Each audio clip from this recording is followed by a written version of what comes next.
Hey, what's up everyone? Nick here. Welcome back to the Dead Space Impossible difficulty. One gun, no damage walkthrough. I hope you enjoyed hearing me say that for the 12th time because it is the last time. This is the end of the series. We are moving on to Chapter 12, the last level of the game. And, yeah, it's always, I've been running this channel now since what? It's hard to believe I started the channel in 2015, but I really didn't start producing regular content until late 2016. So normally when I think about like the start of this channel, I think about 2017 because that's when I really started to kind of fall into my groove a little bit. And started really pumping out a lot of content. But regardless, in all the years that I've been doing this, it's always a very bittersweet feeling to finish any series that I've done, whether it's a walkthrough or a let's play. Specifically walkthroughs, because that's what I've done most of over the years. But it's always this very bittersweet feeling where, on the one hand, it feels good. It's like I'm done recording the game, I'm done recording the commentary, I'm done making thumbnails, I'm done doing all the technical stuff, and that feels good, because it's a lot of work, obviously. But at the same time, it always feels a bit sad because it's a lot of fun. Obviously, I would have never started this channel if I weren't having fun, and there comes this point where it's like, I didn't realize how much fun I was having playing Dead Space until now, until the series is done. Because now I look at it and I say, man, I beat the game on the hardest difficulty with one gun and took no damage. What else could I possibly... Like if I've done all that, I feel like there's nothing else that this game can challenge me with. I feel like I've kind of reached the pinnacle of challenge in this game. And so it's a little sad because it's like, dang, like what else could I do now with this game to keep it as exciting? And I don't think there's really anything. So yeah, it's always, it's always a bit of a bittersweet feeling. I had similar feelings when I finished my crushing difficulty walkthrough for Uncharted Last Legacy. I've covered every Uncharted game on this channel, and the Uncharted games are just probably my favorite franchise of games of all time, and so it feels sad to not be able to really bring those to the channel in a fresh new way anymore. Real quick, right here, pretty easy. When you go to open that door, there's going to be two transformers that come out. So notice what I did. Pretty standard strategy. I put all of the corpses in the center of the room. The two transformers converged on that location, and then I just stasis them and went in for the kill. Pretty easy. Chapter 12 is, it's the last level of the game, and really there's only, I'd say there's only one hard section of the level. I've talked about this before, but the biggest strategy that you can use in this game is preparation. Knowing where the enemies are going to spawn, being prepared for it, that'll get you through most of the game. But there are still some sections that are just inherently difficult. No matter how well you prepare, they're still going to be tough. And the same is true of this level here. So there's going to be a rather difficult quarantine zone coming up pretty quickly, and I'll admit, I'm pretty proud of the strategy I came up with, and you'll see why. I think it's pretty clever, and like I've said numerous times throughout this walkthrough, I don't know if I'm the first person to do these strategies. I haven't watched any videos, so I just don't know, but they're new to me. In my mind, I created them. Like, I didn't steal these strategies from someone else. So a lot of these I'm pretty proud of. I think they're pretty helpful. Granted, the game is so old that no one's really playing it anymore for the challenge aspect of things. So it's not like these strategies are really meant to help anyone. But hopefully you find them entertaining. So I don't know. But guys, let me know what you think. Let me know let me know. Just, like I said, when you exit this door here, there's going to be a Slender Man enemy. Just kill him, run away, kill the little body parts, and you're good to go. Pretty easy. I'd love to know, like I said, this is the end of the series, and you guys have been really interactive in the comments section. You guys seem to really be loving this. I don't know what's going to come next. At some point, I'd like to do something for Dead Space 2, but right now, kind of the next game on my list is The Last of Us. I'd really like to do something for that game before the sequel comes out. We'll see. We'll see how if I can work those timetables. But I would just love to hear, with this whole series, what are your feelings now that it's coming to an end? Are you sad? Are you sad that you're not going to be seeing any more Dead Space in your feed? Are you happy that you don't have to hear my voice anymore? I'd love to know, and I'd also love to know what you enjoyed about this series. What was your favorite part? What was your favorite video? If you're new to the channel, what brought you to the channel? What do you enjoy? Do you enjoy the gameplay? Do you enjoy the commentary? I just I always love hearing your guys' feedback on those types of things. Anyway, we're about to come to the quarantine zone as soon as you open this door. Now, I died a number of times here, so you're going to see a cut in the video where I kind of edited out the checkpoint. But here's what you're going to want to do. This is my strategy. So whenever you enter this room, get ready. So here's what you're going to do. You got to move quickly because the enemies will spawn relatively... Once you move a certain distance into the room, that's when the enemies are going to spawn. So first I'm going to come over here and refill my stasis, alright? I'm going to raise this bridge. Now notice what I'm doing here. This is pretty standard. You have to raise the bridge, stasis it, and then move the marker underneath. Now you see that second bridge coming up? I'm actually going to use the marker to disable that bridge, and that is going to make this fight much, much, much easier. Alright, so watch what I do here. Run in, trigger the quarantine zone. Raise the bridge, freeze it, put the marker under the bridge, and then run around to the other side of the bridge and make your final stand. Alright, so here comes an advanced form. He tries to sneak up on me, but I'm much too clever for him. Then a few babies are going to spawn, so I'm going to make quick work of them. So what I'm going to kind of try to do first is kill any enemies that are attempting to cross this bridge. You see they're all trying to rush me. Now, immediately, you should recognize the benefit of this strategy. When I'm on this side of the map, there are two enemies, or I'm sorry, there are two ways that the enemies can get to me. There are two bridges that the enemies can take to get to me. But by using the marker to essentially disrupt that second bridge, now I'm able to run to this location. The enemies cannot approach me directly from my right because that bridge is now broken. They can only come at me from straight ahead or from this bridge that I'm looking at right now. So by doing that strategy, by using the marker and placing it under that bridge, I've essentially been able to bury myself into a location where the enemies cannot sneak up behind me. Essentially, I've just eliminated a path that the enemies are able to take, and that is just that is just a very good thing, because I'm telling you guys, this is one of those fights that even if you're prepared for it, it is just inherently difficult. There are a lot of advanced form necromorphs. There are a lot of babies running around. They're fast. The map is not that strategic. It's very easy to get overwhelmed. It's very easy to get snuck up on. But by disrupting that bridge, you basically make it so the enemies can only approach you head on, and that makes your life way, way, way easier. And that, my friends, is a strategy that I am very proud of. You could see it right there. The marker is just stuck under the bridge. The bridge cannot lower, and so therefore the enemies cannot approach me from that direction. Like I said, I'm very happy with the way that turned out. And don't get me wrong, like I said, even with that strategy, this room here, I think this is important to note, this room here is responsible for more of my deaths than any other room in the game, any other part of the game. I still kind of hold true to the fact that Chapter 10 is the most difficult chapter, but this room, I would argue, is the hardest room of the game.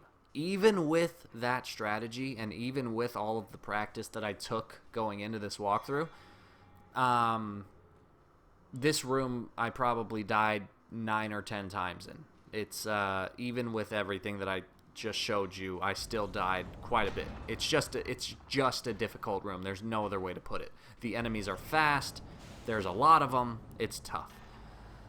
Now, I want you to notice that the quarantine zone still hasn't been lifted, and that's because even after you're done killing that first round of enemies, there are going to be a couple stragglers that basically won't come out until you've moved the marker far enough down along the path. So notice how I'm just kind of really taking things slow here. It's hard to kind of predict when the second wave of enemies is going to spawn, and so I'm just trying to be as careful as possible. So I'm going to move the marker.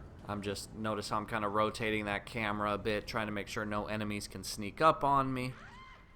There we go. I finally heard the enemy. And then I'm just going to kind of run back to my zone and shoot them as they come. From this point on, the only enemies that should spawn are the exploders and maybe a couple of the babies. I think it's all exploders, so those guys really aren't too tough. But I'm still going to run back to this location that I'm in right now just because I feel like this is the safest zone of the map. But there you go. Once that second wave is taken care of, the quarantine zone will lift, and now we can move on. And honestly, guys, if you can get past that room, the rest of Chapter 12 is pretty manageable. There is one more location that it's tough, but it's not as tough. And again, I think I have a pretty good strategy that you guys should find enjoyable to watch.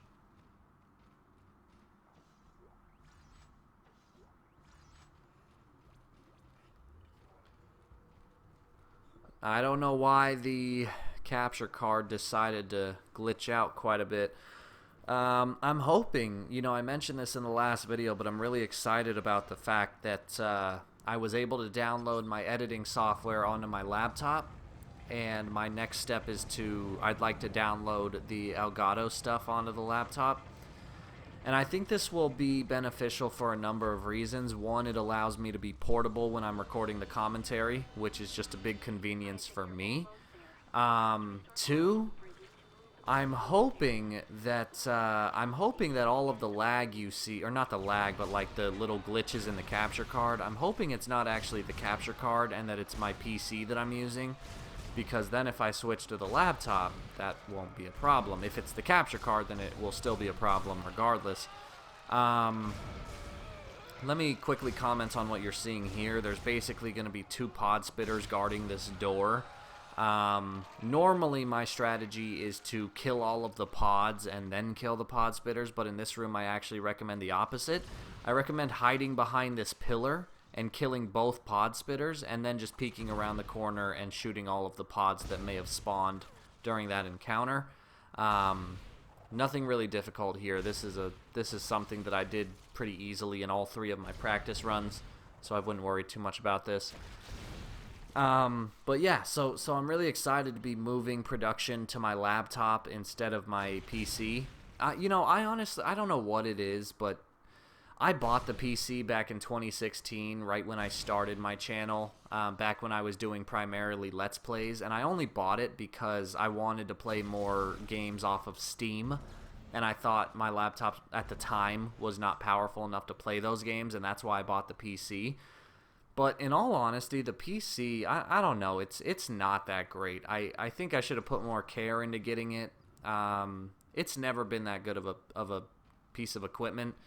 And so I'm really hoping that transitioning all of this stuff to my laptop will help the production aspect of things. We'll see. But yeah, I really like the idea of being portable. I mean, obviously I still have to move my consoles, but it's hard to explain, but I actually have my consoles in something that allows me to move them effortlessly. It's actually really cool. Maybe one day I'll show you guys a video of like the little setup that I have, the studio that I use. I essentially picture like a little mini filing cabinet, that I have my consoles in, and it's on wheels, and I have all of the cords hooked up to one central power strip, and so the power strip is what's plugged into the wall. So to move all of my consoles at the same time, all I have to do is unplug one cord, and then the whole thing basically rolls away. I know it's probably hard to explain. It sounds odd, but it's really efficient, and so it's kind of like once I move all of the production to my laptop, basically my whole gimmick will be portable, and I feel like that's pretty cool, and that should help moving forward. Once you come into this wind tunnel, there's going to be a crawler, an advanced form crawler that spawns, so just make sure you give yourself some time. And then make your way further down, and there's going to be one or two babies that spawn. So notice how I basically ran up far enough to trigger the spawn, and then retreated a few steps so that I could kill it effortlessly. There we go. There should be a second one. Now, on our way... Okay, maybe not. On our way back out of this wind tunnel, there's going to be more enemies that try to get us, and we're actually just going to run. It's one of the locations where you can basically just run through the entire section. So that'll help save some ammo. Not that ammo is of grave concern right now, but it is worth noting.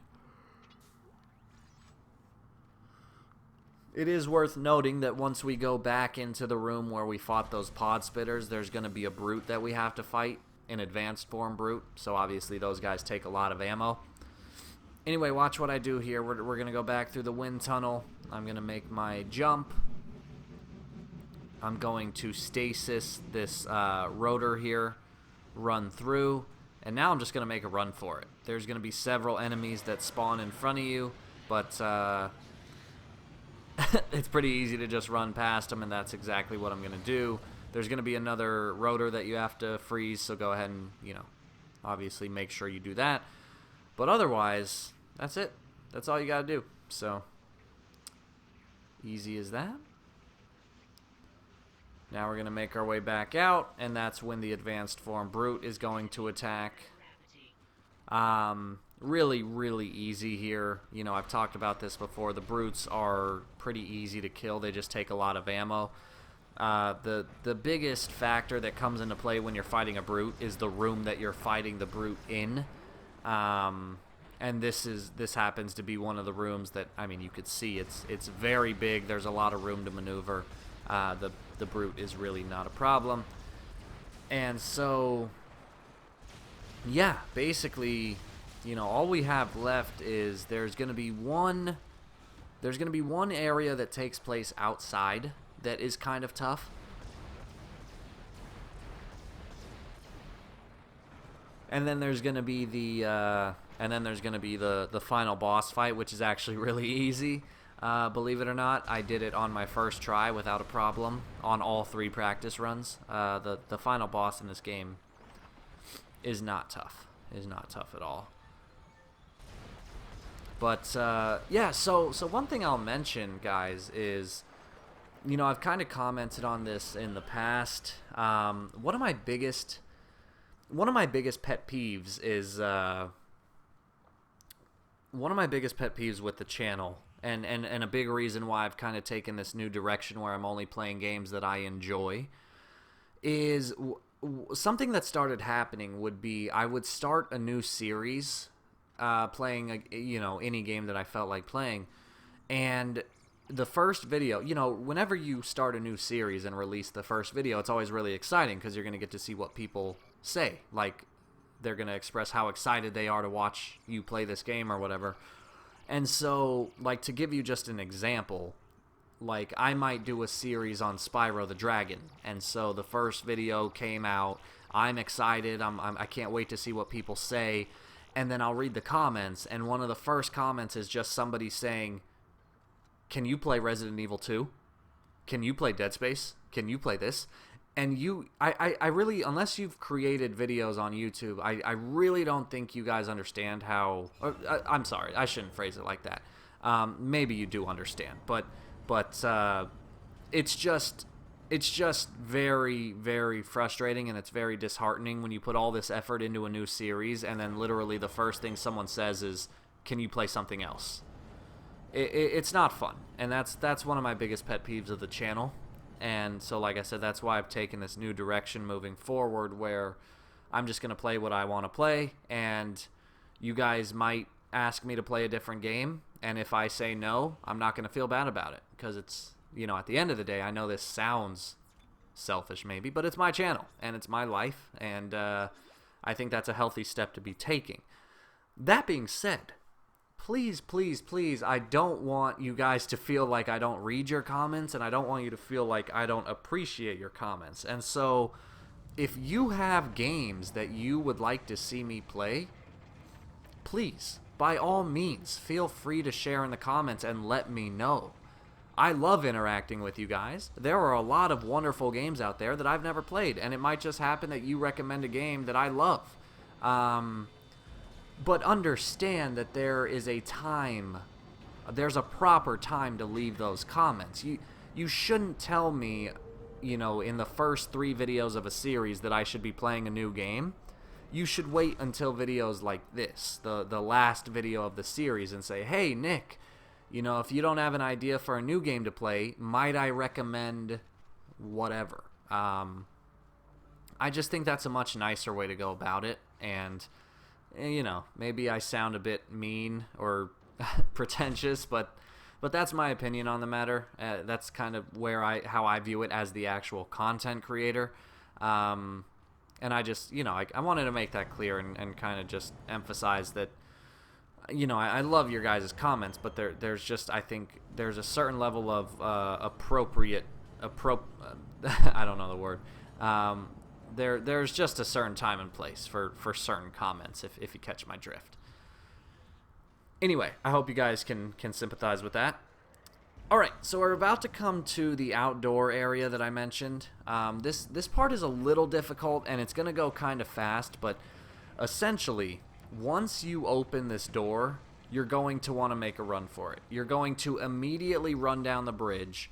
You're going to run all the way up to the last tentacle, and you're going to shoot it. You have to shoot it, because if you don't shoot it, it'll most likely kill you. But if you shoot it, you'll stun it for a second, and that will allow you to finish the run that you need to make. Alright, so here we go. Watch this. Open the door. Alright?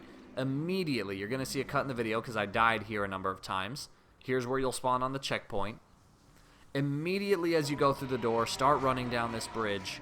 You'll see this last tentacle here. Shoot it a couple times. Stun it. And then just keep shooting it. Shoot it as much as you possibly can. You want to try to kill it as fast as possible, because now, watch this, I turn around, and now all of the enemies are going to be charging me down this bridge. But notice, alright, notice, it's essentially the same strategy. There are a lot of enemies that spawn here. There's going to be advanced form babies, there's going to be advanced form necromorphs, and there's going to be the speed twitchers. And if you have to fight all of them at the end where I'm aiming now, like where I entered this area, there's no way. There's no way you're going to be able to do it without taking damage. It's so hard. The enemies are just too much, too many, too fast, not enough room. But what I'm doing here is essentially the same strategy that I've been doing this entire series. I'm limiting the directions that the enemies can approach me from. So by running all the way down to the end of this bridge, the enemies now can only come at me from head on, and that makes my life incredibly easy. Okay? Now, the only trick there is that you'll see there's 3 tentacles that will spawn. You have to shoot the last one. You don't necessarily have to kill it right away, although it is easier, but you have to shoot it and stun it so that then you can run to the very end of the bridge and make your final stand. Don't get me wrong, it is tough. You got to be accurate in your shots, you got to be fast, and there's no guarantee that you're going to do it first try. But it is definitely, I promise you, the easiest and most efficient way to complete this section. I mean, look at this. You know, the speed enemies, they're so fast, but once they have to traverse this entire bridge to get to you, your life is a cakewalk. All right, so all the while that you're doing this, you're going to have to move the marker to the end of the bridge, but you want to be careful here because watch what happens. This is like kind of a prime example. If you take your eyes off the end of the bridge, chances are enemies are going to spawn and start running at you. So notice how I'm trying to move this thing without taking my eyes off of the end of the bridge, but it just goes so slowly. So I'm kind of like, alright, I'll be safe, I'll be safe, I'll be safe. And then I'm like, this is going too slow, forget it. Let me just take my eyes off, and then watch what happens here. Watch what happens. I'm doing it, and then I think, I should probably check if there's an enemy. Oh wait, I thought that was going to be closer. I thought there came a point where an enemy almost got me, but maybe that was on a different run. Let's see. Here I was being paranoid. Maybe it still happens, I'm not sure. Point is, you just want to, while you're moving the marker, you just want to take, every now and then just look, make sure no enemies are trying to sneak up on you, and then go back to moving the marker. I could have swore I had a really close call here where I got a bit lazy with looking.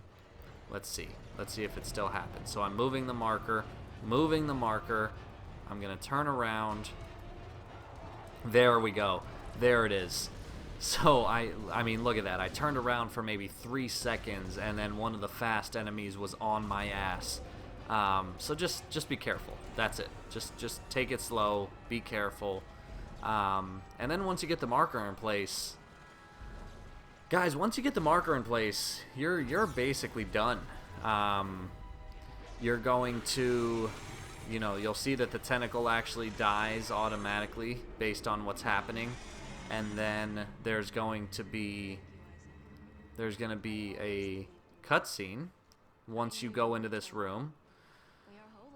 I've been making it a point to just not care about talking during the cutscenes, but guys, this is one of the few cutscenes that I'm actually going to shut up and let you listen to because it is really important, and I think it's just a cool little piece of dialogue. I mean, it's a big turning point of the story. So go ahead and enjoy, and I'll pop back in afterwards.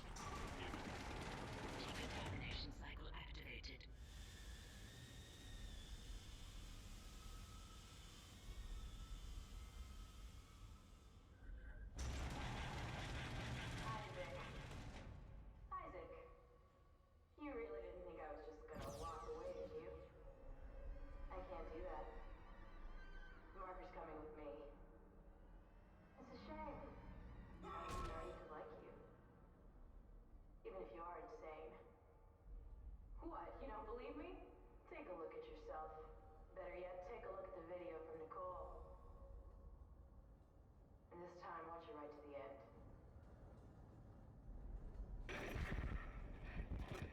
Isaac, it's me. I wish I could talk to you.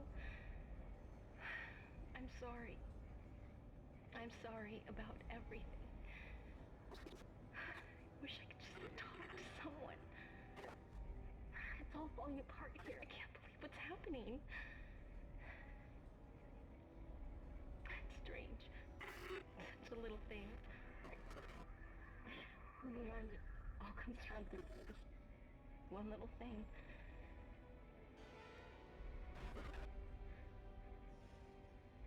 I didn't want it to end like this. I really wanted to see you again. Just once. I loved you. I always loved you.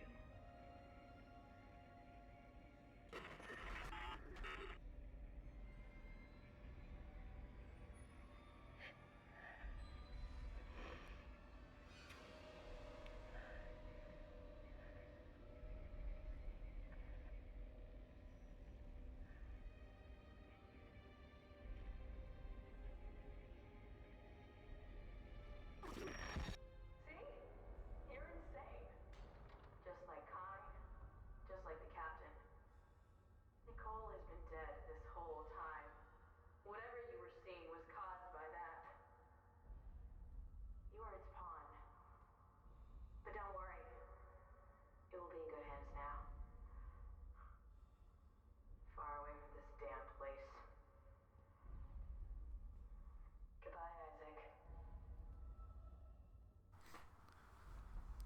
So guys, there you have it. That's a really big plot twist of the story, is that this whole time Isaac's girlfriend Nicole has been dead the entire time. But the marker, you know, this was talked about throughout the entire game. The marker causes people to hallucinate, and that's why you've been seeing her, and that's why every time, like if you remember in the last level, when you see her in the room and all the stuff is glitching, like all the screens are glitching, it's because that's the marker's influence. So anyway, at this point, I'd like to. I found this out while recording this series. I never knew about this, and I think it's the coolest thing. This game is 12 chapters long. What you should do is just Google Dead Space chapter names or something like that, and what you'll end up finding is that if you take the first letter of every chapter of the game, it spells out the phrase "Nicole is dead." It is the coolest thing in the world. I swear, go on Google right now if you haven't seen this already, and just look at the list of levels, and you'll see the first level is called New Arrivals, N. The second level is called I don't know what the second level's called. I can't remember, but it starts with an I, and then a C, and then an O, and then an L, and then an E, and the whole thing ends up spelling out Nicole is dead. And I just, when I first found that out, I got chills down my spine, and I just thought that was the coolest thing in the world. Props to the game creator. Obviously a genius in his field. This is a fantastic game, and it's kind of sad to say that we are about at the end, guys. So we're about to take on the final boss. And it's actually a pretty good boss fight. Like, boss fights are hard to do. It's not great, but it's not bad. It is pretty easy. But at this point, I'll take it because we've been through hell to get here. So here we go. Kendra's trying to make a run for it. And the thing is like, nah, fuck that. So there she goes. She did not survive that. So now Isaac is the only surviving member of the initial crew. Can he survive to the end? My bet is yes. Let's find out.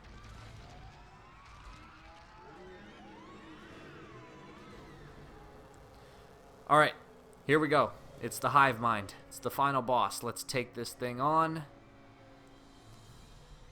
And okay, so it's going to scream at you, and you're going to want to shoot the yellow pods. There are 4 of them, and basically every time it screams at you, that's when you got to get ready to shoot one of the pods.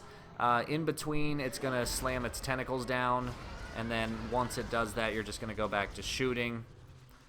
Pretty simple here. Basically, you're just going to kind of strafe from side to side. One trick is you don't want to be moving the entire time, because if you move too fast, you might get to the far end of the barrier, and then you'll have to go the other way, and that's typically when you'll get smashed by a tentacle. So just be careful. It takes a little bit of practice to get a hang of the timing. After you've destroyed 3 of the pods, the tentacle is going to grab you, and you're going to have to do one more of these god-awful on-the-rails type shooting adventures. You're going to have to shoot both pods. It's tough. Like, the orientation here is just really hard to get used to. You'll see here, I'm shooting all over the damn place. It's just tough. It just takes a bit of practice. Like, the boss fight, all in all, is really not tough. Once you learn the enemy movements and the timing, it's actually really simple. But this part here, it's just annoying. You know, you just got to get through it. So do your best.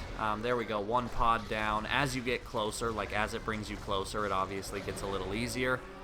But so there we go. Now all pods have been destroyed. And so now what we have to do is fire at the inside of its mouth. So you can see there are 5 more pods kind of inside of its rib cage. And every time it exposes itself to you, that's when you got to shoot.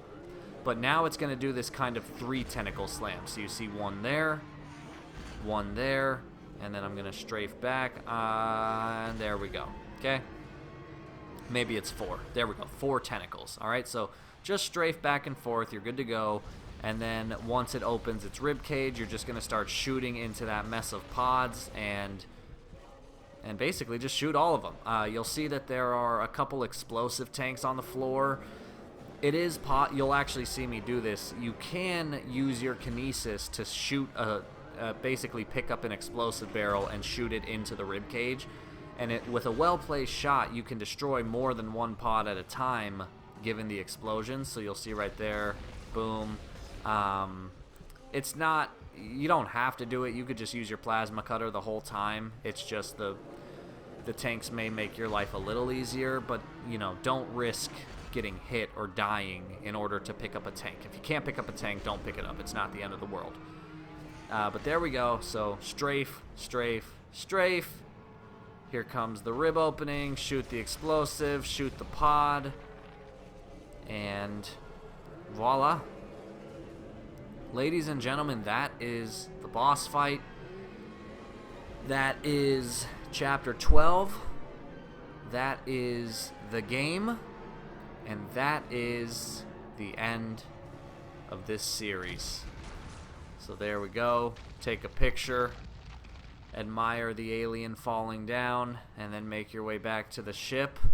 And there you have it, guys. That's the end of Dead Space. I'll stay tuned with you till the end. There's going to be a pretty cool cutscene that I actually really like. It still, to this day, sends shivers down my spine.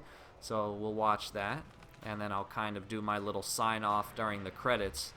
And I'll show you the achievements just to, you know, I always like to prove that I'm doing what I say I'm doing, because especially nowadays, anything can be faked on the internet. So anytime I can show proof, I like to do that. So we'll do that in a moment.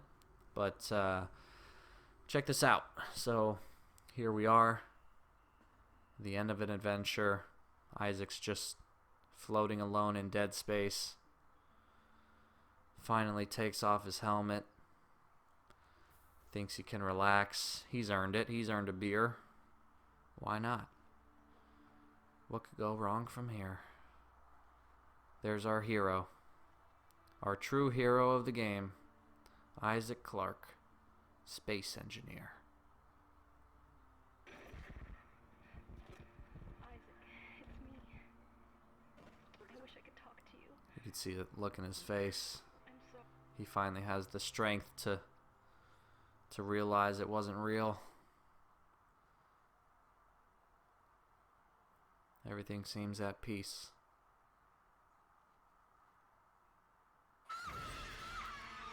Oh, even now, completely knowing that was coming, it sent chills up my... I think it's just the noise. The scream is really well done. That is a terrifying scream. I love it. Kudos again to the game creators. There you go, guys. I really hope you enjoyed this series. I really hope you do. I did. I had a blast making it, and I just, I'm so glad that you guys have been interacting so heavily with it in the comments and everything. There's all our goodies that we unlock. Not really going to need them because I'm done playing this game. But last but not least, I'll just show you. You saw right there that it said 2 achievements unlocked for 190 gamer score. So I'll show you what those 2 achievements are. One is for beating the game on impossible difficulty, and the other is for doing it one gun. There's no achievement for doing no damage. That was just my own self-imposed challenge because I'm a psychotic idiot. But the other 2, there you go. Beat the game using only the plasma cutter, and then so that's worth 40. And then beat the game on the hardest setting, which is impossible, and that's worth 150. Guys, there you have it. That is the end of my Dead Space impossible difficulty, 1 gun, no damage walkthrough. Let me know what you thought in the comments. Let me know what your favorite part was. Like and subscribe if you haven't already. Let me know if there's any games that you think I should play. And that's about all I have for you. I will see you in the next series.